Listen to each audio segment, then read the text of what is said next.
Mutual fund में direct invest करने के लिए हम जिस तरीके से ग्रो या ज़ीरोधा ऐप का यूज़ कर सकते हैं, वैसे ही हम उसी एएमसी के वेबसाइट का भी उपयोग कर सकते हैं।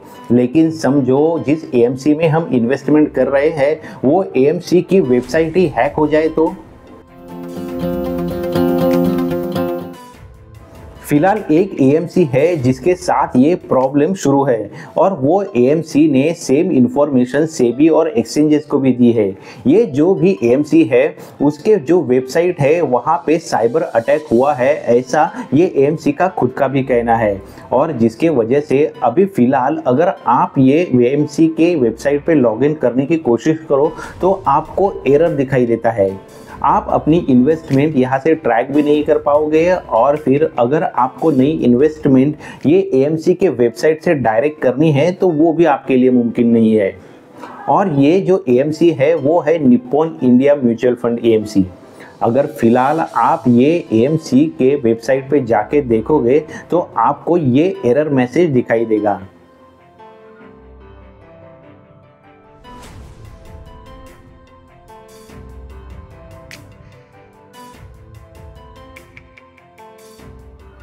और आप आपके फोलियो में एंटर भी नहीं कर पाओगे, लॉगिन भी नहीं कर पाओगे। तो समझो अगर किसी ने अपनी investment Nippon India mutual fund में की है और वो भी डायरेक्टली इसके वेबसाइट के ज़रिए की है, तो फिर वो अपनी इन्वेस्टमेंट अभी ट्रैक कैसे करे? अपनी इन्वेस्टमेंट और भी बढ़ानी है तो वो कैसे करे?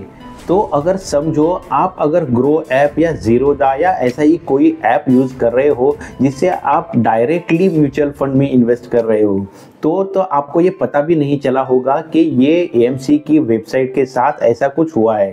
लेकिन समझो आप वेबसाइट से डायरेक्टली ये चीज़ कर रहे हो तब तो आपके लिए दिक्कत ज़रूर होगी। निप्पॉन इंडिया म्यूचुअल फंड ने सेबी और एक्सचेंजेस को फिलहाल ये इन्फॉर्मेशन दी भी है कि उनके वेबसाइट पर साइबर अटैक हुआ है, लेकिन इन्फॉर्मेशन देने के बावजूद और एक इम्पॉर्टेंट चीज़ है वो ऐसे है कि 9 अप्रैल को ये चीज़ सामने आई हुई थी, लेकिन उसके बावजूद अभी तक एएमसी इसको रिजॉल्व करने में असफल है। इसी तरीके की इन्फॉर्मेशन मोतीलाल ओसवाल को लेके भी फरवरी मंथ में सामने आई थी, जहां पे मोतीलाल ओसवाल में भी साइबर अटैक हुआ है ऐसा सामने आया था। वहां पे तो जो भी हैकर्स है उन्होंने ये भी बोला था कि हमने काफ़ी सारा डेटा हमारे पास एक्वायर कर लिया है, लेकिन आगे जाके ये चीज़ अभी भी कंक्लूड नहीं हो पाई है।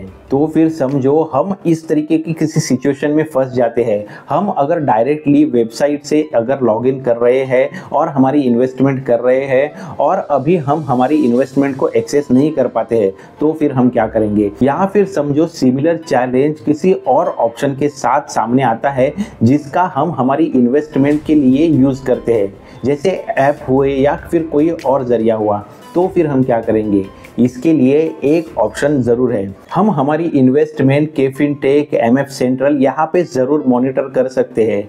अगर देखो एमएफ सेंट्रल से हमें हमारी इन्वेस्टमेंट ट्रैक करनी है तो उसके लिए आगे के जो स्टेप्स है वो आपको ज़रूर मदद करेंगे। दोस्तों ऐसे ही इन्वेस्टमेंट रिलेटेड अपडेट्स हो या फिर इंफॉर्मेशन हो ये चैनल पे आती रहती है, तो ऐसे ही वैल्यूएबल इंफॉर्मेशन के लिए हो या फिर रिलेटेड नॉलेज के लिए हो आप ये चैनल को ज़रूर सब्सक्राइब करें।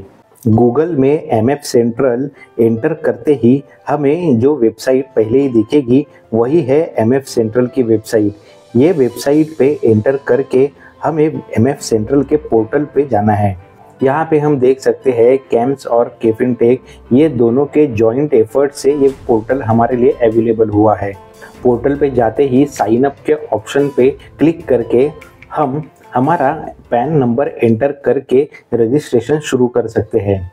यहाँ पे जो हमारा रेगुलर मोबाइल नंबर है वो एंटर करना है। इसके बाद कैप्चा एंटर करके टर्म्स एंड कंडीशन को एग्री करके हमें अकाउंट क्रिएशन को जाना है। जैसे ही हम अकाउंट क्रिएशन के लिए क्लिक करते हैं हमारे मोबाइल नंबर पे एक ओटीपी आएगा। वो ओटीपी हमें यहाँ पे ओटीपी ऑथेंटिकेशन वाले पेज पे एंटर करके उसे वेरीफाई करना है। ओटीपी एंटर करने के बाद अभी हम हमारे लिए प्रोफाइल नेम और पासवर्ड सेट कर सकते हैं। तो फिर प्रोफाइल नेम सेट करके पासवर्ड के लिए जो भी रिक्वायरमेंट्स है वो क्राइटेरिया को कंसीडर करते हुए हम पासवर्ड सेट करके हमारे लिए रजिस्ट्रेशन के नेक्स्ट स्टेप में आगे बढ़ेंगे। नेक्स्ट स्टेप में सिक्योरिटी क्वेश्चंस हमारे लिए अवेलेबल है। ये सभी सिक्योरिटी क्वेश्चंस का आंसर सेट करके सबमिट को क्लिक करते ही हम यहाँ पे रजिस्ट्रेशन की और एक स्टेप कंप्लीट कर देंगे। अभी फिर हमने यहाँ पे रजिस्ट्रेशन प्रोसेस कंप्लीट कर लिया है। अभी हम हमारे पैन कार्ड और नए सेट किए हुए पासवर्ड से पोर्टल में लॉगिन कर सकते हैं।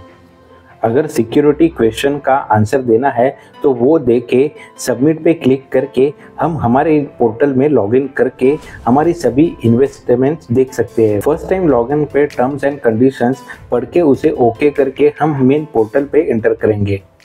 यहाँ पे हम हमारा होम पेज देख सकते हैं।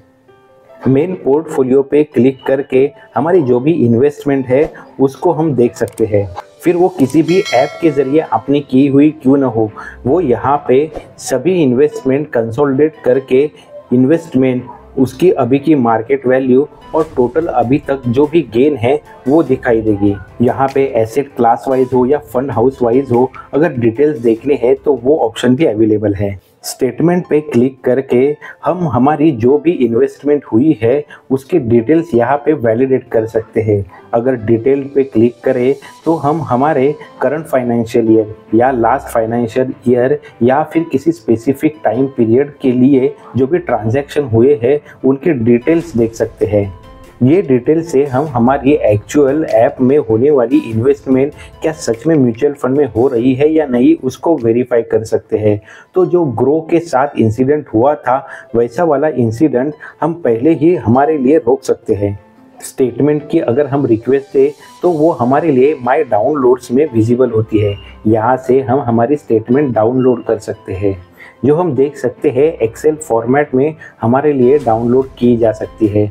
और एक्सेल ये फॉर्मेट में हम हमारी जो भी इन्वेस्टमेंट जिस तरीके से हुई है उसको वेरीफाई और वैलिडेट कर सकते हैं। पोर्टफोलियो के डिटेल के साथ ट्रांजैक्शंस भी कब कब कैरी किए गए हैं वो भी हमारे लिए इस रिपोर्ट में विजिबल हो जाएगा, उसे भी हम यहाँ पे वैलिडेट कर सकते हैं। केवल इतना ही नहीं तो कंसोलिडेटेड कैपिटल गेन स्टेटमेंट भी हम फाइनेंशियल ईयर के लिए यहाँ पे देख सकते हैं। हमारी रिक्वायरमेंट के अनुसार ईयर सिलेक्ट करके हम ये स्टेटमेंट डाउनलोड कर सकते हैं। इस तरीके से पोर्टल पे अवेलेबल फीचर्स का हम हमारी इन्वेस्टमेंट को ट्रैक करने के लिए, मॉनिटर करने के लिए फायदा करके ले सकते हैं। अगर आपका MF सेंट्रल में अकाउंट हो तो आपकी इन्वेस्टमेंट किसी भी जरिए क्यों ना हो, आप उसे ट्रैक कर सकते हो। उम्मीद है आज के वीडियो से आपको ज़रूर कुछ ना कुछ वैल्यू क्रिएट हुई रहेगी। अगर हाँ तो वीडियो को लाइक करें और ऐसे ही इन्फॉर्मेशन के लिए चैनल को भी सब्सक्राइब करें। जल्दी मिलते हैं नेक्स्ट नॉलेजेबल वीडियो में। Thanks for watching.